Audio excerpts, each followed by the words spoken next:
Dalawang insidente ng pagkalunod ang naitala sa Rodriguez, Rizal. Ang isa sa mga biktima, 4 na taong gulang na naligo sa Wawa River kasama ang mga kalaro.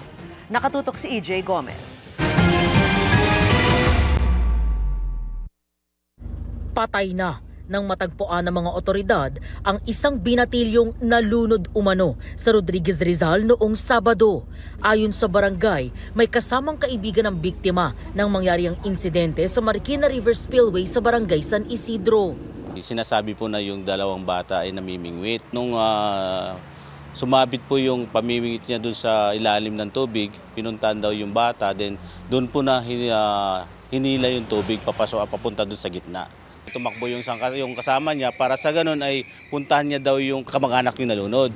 Ilang tanod daw ang nakasaksi sa insidente na agad nagsagawa ng search and rescue operation.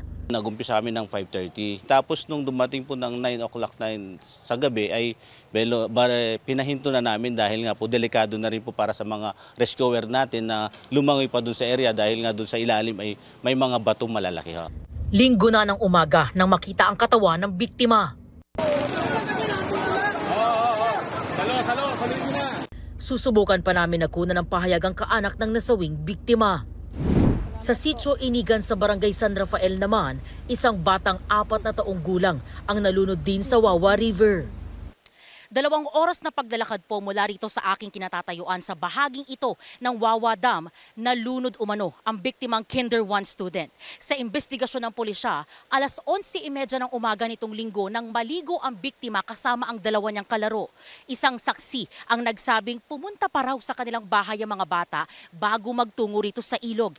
Ilang oras ang lumipas, 2 bata na lang daw ang bumalik. Tumagal daw ng 1 oras bago matagpuan ng bata ayon sa barangay. Dead on arrival ang biktima sa ospital. Sisikapin pa namin kunan ng pahayag ang kaanak ng biktima. Para sa GMA Integrated News, EJ Gomez, nakatutok, 24 oras.